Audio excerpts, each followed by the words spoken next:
You have the skill, you have the endurance, but you're missing that one piece to make you elite out on the pitch. We're gonna give you 6 exercises to make you a beast soccer player, and we're gonna start right now. Soccer to the US of A, football to the rest of the entire world, is a sport where athletes have crazy joint angles. There's a lot of crazy speed, and there's a lot of technique and skill that goes into running fast, dribbling, and jumping through various angles. So the athleticism required for innate body reactions inside the sport of soccer are absolutely immense. And we've got to remember that phrase, innate body reactions. Strength is extremely important when we want to develop that kinesthetic vocabulary. That's going to lead to better reactions. That's going to lead to better neural drive, better neural intelligence. And through strength training, we can develop elasticity, which is going to help us prevent any injuries while also increasing our performance out on the field. So we want to strength train in a way that's going to have an applied aspect where we can go into these long-term durational strength characteristics, but we also want to strength train that's going to be a little bit more sports specific. That's going to help us succeed in those situational aspects of the game. Even if you're not a soccer player, we have to be able to run at very high speeds. We also need incredible endurance over a long period of time. We don't want to get too crazy, too big, and too bulky. I'm looking at you, soccer dads. Soccer players are asked to run a lot, but that isn't all that they're asked to do. So if we can look at the durational strength characteristics that's needed in the sport of soccer, we know they need to have blast impulse. They have to jump and run really, really rapidly. Okay, we also know that they need to have power endurance. So they need to be able to have a large amount of power after running for 5, 10, 15 minutes. They also need classical endurance, okay? That's a key aspect behind the game. It's 90 plus minutes, okay? It's a very long game, so they do have to have that baseline of classical endurance. They do need to do some type of cardio. I believe that's a key aspect behind their success. However, they get a lot of cardio done on the field, specifically when they're doing their soccer-based training, their football-based training. Okay, so if we look at it and do simple LSD work 3 to 4 times a month, I think that probably would suffice. Looking at speed improvements, we should probably try to get 3 to 4 speed-based sessions, running with a sled, doing hill sprints, stuff like that, every single month as well. Now, on a weekly basis, I think 2 to 3 weekly strength sessions will help improve that blast impulse while they're getting that classical endurance from that long, slow distance work, from their specific soccer-based work where they're gonna be running up to 10 kilometers when they're inside of their matches. And then that takes us into the situational strength characteristics. So we initially covered the durational strength characteristics. Now we're covering situational strength characteristics. They're gonna need transient speed, okay? So there's a lot of deceleration, acceleration, there's planting, stopping, cutting, a lot of agility goes into it. They're gonna need max velocity where they're running at full tilt, full speed as quickly as possible. That happens quite a bit on the large pitch. They're also going to need absolute strength to back up the amount of force that goes into jumping, that goes into cutting, that goes into different positions, especially if we're looking at a goalie. But in all reality, the absolute strength won't be as important as training that blast impulse that's gonna help support that transient speed. Now, before we start wrecking our opponents out on the pitch, we are gonna be giving away 1 free t-shirt in this week's YouTube Live. To enter that giveaway, comment down below, make sure that you subscribe to the channel and that all notifications are present, and then show up at our live on Tuesday, 9 a.m. Eastern. Now, let's get back to those exercises so we can become better soccer players. What's it like being unable to decelerate and actually kick the ball? One of those exercise funnels that we can use to improve our ability to decelerate and absorb energy and then ideally kick that soccer ball is going to be based in that technical coordination realm. And that's gonna take us to the point where we have to accelerate heavy weight very, very quickly. That's gonna help with our blast impulse. That's gonna help us be more explosive. That's gonna take us to the 2-box power clean. So we have DJ here who's gonna demonstrate a 2-box clean, and he wants to move that as quickly as possible right off those boxes. And this is gonna be in a position that's similar to where you might be, about a quarter squat, maybe a little bit deeper than a quarter squat. And if you notice that quick catch, give me one more, where he has to absorb that energy and prevent himself from being pulled forward. That's gonna help train that compression getting into the fold, and improving that trunk control. You can do this for 10 singles if we're inside of the season and we need volume to be a little bit lower. Let's say you do 10 singles at 80%. That's not anything crazy. Or you could do 6 doubles during the ascension phase. You want to rest for about a minute to a minute and a half, unless we're doing those on the minute drills. And that's going to improve your ability to jump higher, run faster, absorb energy, decelerate quicker, and that's going to help you with your specific skills. But again, make sure you're using some type of weight. A lot of soccer players like to avoid the weights, but if you're moving those heavy weights fast, that's gonna optimize your body's neural drive. So to be an elite level soccer player, we don't need to have huge legs. We don't need to squat a house. But this next exercise is gonna help you improve your leg strength while running faster. So when we're doing strength-based work for soccer, we've gotta look at how can we increase our max velocity? How can we improve our dynamic trunk control? How can we enhance our ability to decelerate as quickly as possible? And that's gonna bring us to the single leg squat. And if we think about even doing something like this, 1, 2, 3, boom, up fast. 1, 2, 3, up fast. One more, 1, 2, 3, up fast. That's gonna help us improve our max velocity. That's gonna transfer really well to top end speed. It's also gonna help us throw on the brakes a little bit quicker. We don't need to use a ton of weight. Let's say we're using 50, 60, 70 kilos with that slow eccentric. That's gonna improve our ability to decelerate quickly. Single leg squats also help with that chaos coordination. You're inside of a game, you've gotta jump really high. Maybe you land a little weird on that one leg.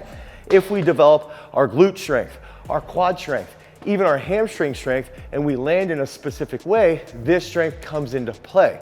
Okay, so that's another big factor around single leg squats. I recommend doing single leg squats on a leg power day or unbroken on that impulse day. And you can do these throughout all different phases, okay? All the way from the exposure phase to the summit phase. And one of my favorite rep schemes would be 4 sets of 3 unbroken, maybe 1 set of 7 as quickly as possible. You could work up to 70, 80 kilos for those triples and then drop down to 50 to 60 kilos. Rest for about 2 minutes because you are doing both legs. So you're gonna be under tension a little bit longer from that unilateral base training. And if you need a stable single leg squat stand and pad, head over to garagestrength.com and pick yours up today. What's the point of training the upper body for soccer? You can't even use your hands.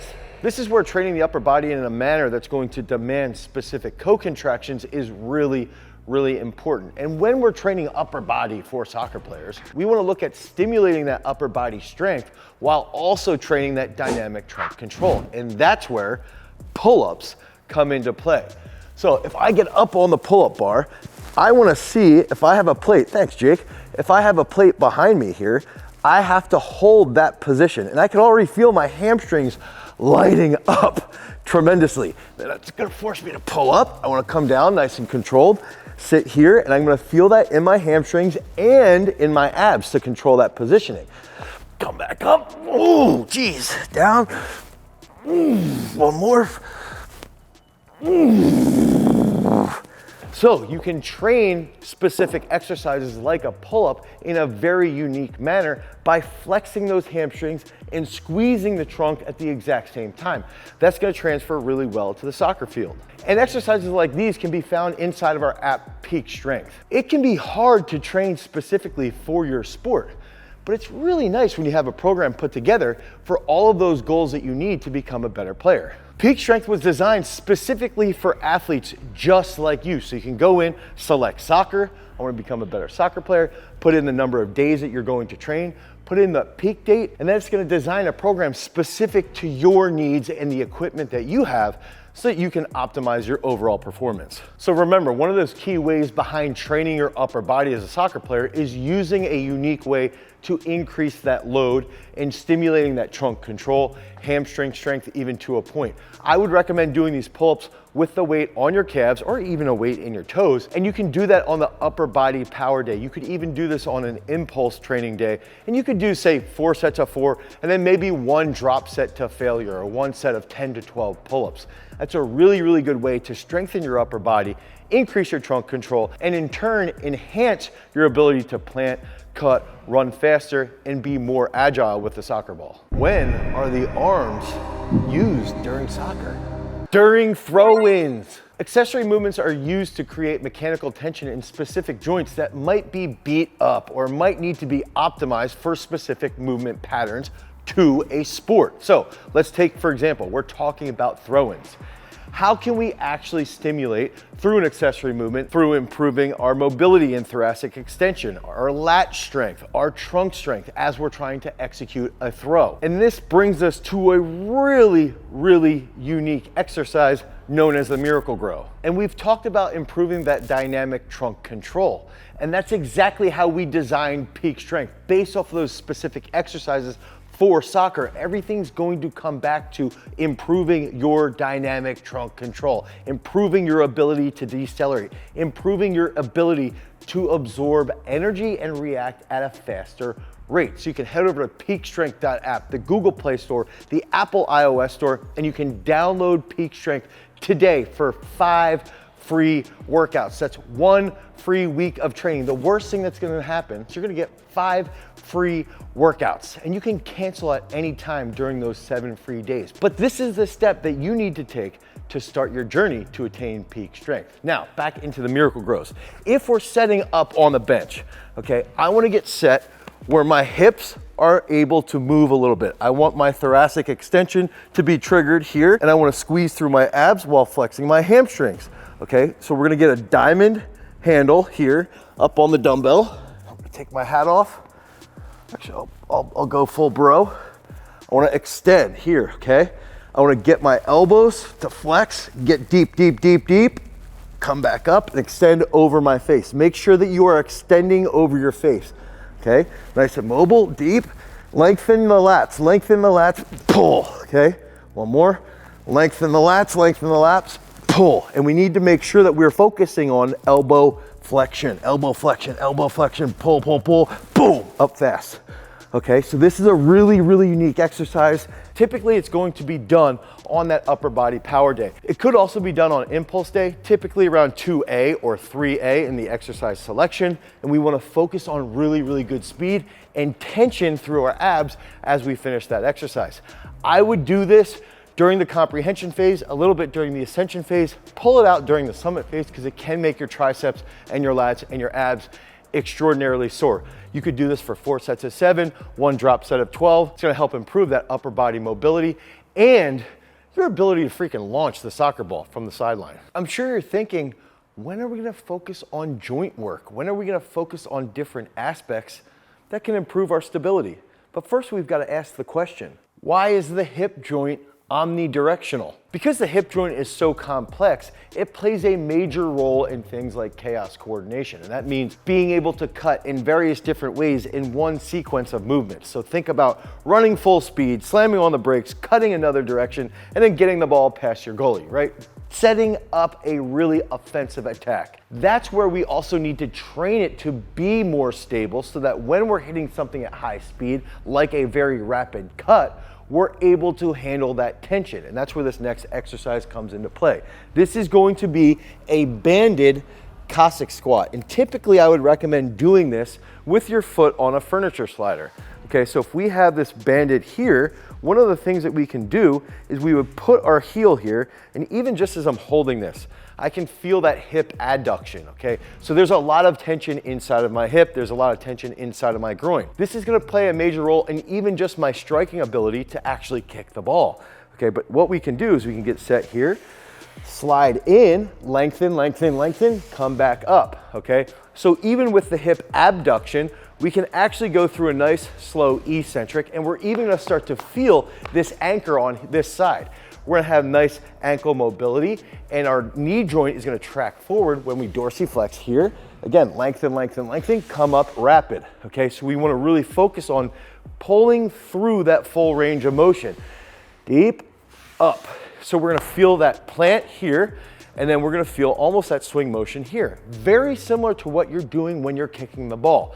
This is a great accessory that you can do on that leg power day. You could do on that impulse day. It's going to improve your entire hip girdle with your stability and with your overall strength, and it's going to enhance your movement vocabulary. A lot of athletes don't do complex accessories, and that can be a detriment to their overall movement vocabulary. That can be a detriment to their overall performance. So do this movement for 4 sets of 6. Make sure you're doing it on each leg. And again, you can do that on leg power day. You can do that on impulse day. Make sure that you're doing this throughout the entire year to strengthen the entire hip girdle. And then you can use other exercises like plyometric movements or reflexive movements, which we're going to get into, to help feel that mind-muscle connection between a slower movement like an accessory movement and those higher speed, more coordinated movements. If only there was a way to train rapid strength movements unilaterally. Maybe there is. So when we're looking at training unilateral movements, we've got to think about how we can train things to be autonomous. How can we train our body to apply a very large amount of force through a complex movement using absorption of energy and then reusing that energy to change direction? There's got to be exercises that we can use that in turn will develop those innate body reactions. And that's where this next exercise comes into play. And this is going to be a drop dumbbell to a box with a snatch. So what we can do to actually teach this movement is that we want to think about how can we develop a large amount of force? How can we develop that ability to coordinate and handle that trunk control? So the first thing that we can do is just get set in position here and work through that dumbbell snatch, okay? So we can even just think about our shoulder, our hip extension on this down leg coming down. It's almost like a single leg RDL, okay? But as we want to make this more complex, we want to train that semi-autonomous patterning. We want to train that ability to have that innate body reaction. And you're going to see that reaction here. So we're going to go into, we go a little bit quicker into the box. Then the next step, now we're going to go here, boom, boom, okay? And if you notice right there, I started to rotate a little bit. I immediately started to rotate and started to make up for where that dumbbell was pulling me. One of the main things we want to focus on is absorbing that energy without being pulled out of our pattern. So if we can drop again here, okay, boom, boom. And then over time, we can try and delay that drop. I want to drop and catch a little bit lower. And then that's going to help train that acceleration. Boom, boom, okay? So now what we're looking at is how can we train strength work, making us a little bit more athletic, making us a little bit faster, a little bit more coordinated, while using those other strength movements that we showed you. The 2-box power clean, okay? The single leg squat, the sliding banded Cossack squat. That stuff's gonna come into play with this drop dumbbell snatch to a box, okay? So you can do this as a reflexive movement on athlete day or on impulse day. You can see those days specifically inside of our app Peak Strength, which we mentioned earlier. Also, I would recommend keeping the reps to about 2 to 3 reps on each side. These are complex movements. You're gonna get fatigued. Your heart rate will go up, just like mine is right now, just from doing something this simple. And you can start lighter. Let's say you start with a 20-pound dumbbell or a 15-pound dumbbell. Do this on those specific days and make sure you build into this complex exercise. You can use those easier progressions earlier in the periodization model. So let's say you're doing that in the comprehension phase, but then the more advanced movement comes during the summit phase when you're trying to lead into that big time peak. So soccer players, follow each and every one of these exercises and make sure that you slowly build into your strength patterning. We want to focus on that innate body reaction. We also need to make sure that we can build the efficiency of your muscle. And if you guys need help with your programming, head over to peakstrength.app, the Google Play Store, the Apple iOS Store, and you can download Peak Strength today, again, for 5 free workouts. Because remember, freaks, if you want to become a champion, you've always got to cultivate your power. Peace.